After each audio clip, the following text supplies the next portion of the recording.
Hello, people of Earth. It is I, Sarah Sunshine, and I honestly did not think I would be making this video so soon, but I feel like it is something necessary that I would like to talk about. If you were not able to read the warning at the very beginning of the video, this is going to talk about mental illness, substance abuse, self-harm, and suicidal thoughts. So if any of those things are upsetting or triggering to you, I urge you to watch this video at your discretion. And I guess we'll just go into it. So, to preface this, I do have a mental illness. I have bipolar disorder, and I'm just going to talk about in this video how I came to discover that, my journey, and some things that helped me. So hopefully this is helpful to you as well. I first noticed, I'm 24 right now, and probably when I was about 12 or 13, I realized, like, hey, I might be depressed, there might be something else going on here, but at the time it was, it's 2017 now, so it was like 04, 05, it's not really something that was talked about very much in the media, and I think that definitely had a detrimental effect on the way that I approached it, because I thought, like, oh god, everybody's just gonna think I'm crazy, so I better not say anything. And I think that is probably how a lot of people my age feel, and unfortunately a lot of people in this day and age still feel about approaching their mental illness. So like, I went through middle school and most of high school with no major issues, but I always had some sort of attachment problem with close friends or relationships, family members. There was always somebody that I felt the need, like, I need to be around this person all the time, and if they leave me for whatever reason, my life is gonna fall apart.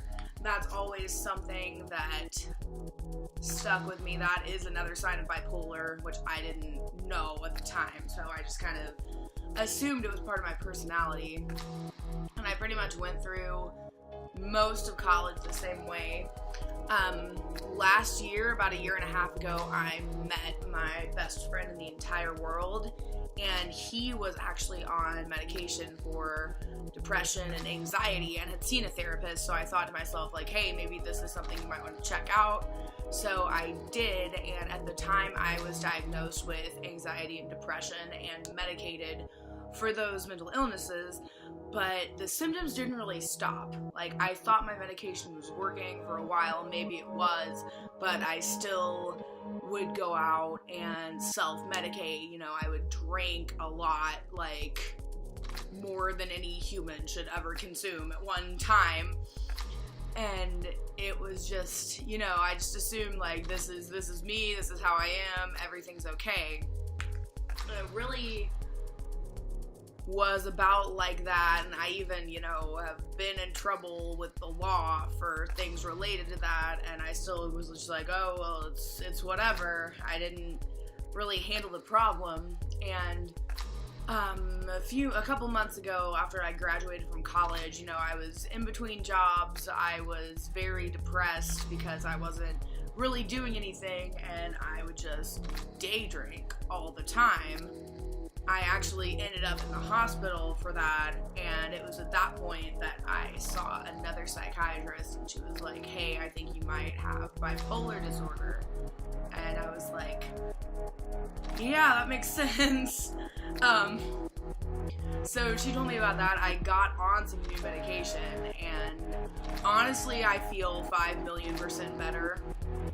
I know that for some people, medication is not the end-all be-all, and it should not be the end-all be-all for everybody. You still need to understand that you do have an illness. It has to be, like, if you were a cancer patient, you wouldn't just take your medication and never go to the doctor. You know, it's the same thing with mental illness. Like, it's important to always monitor, how is this medication making me feel? Is this medication making me better?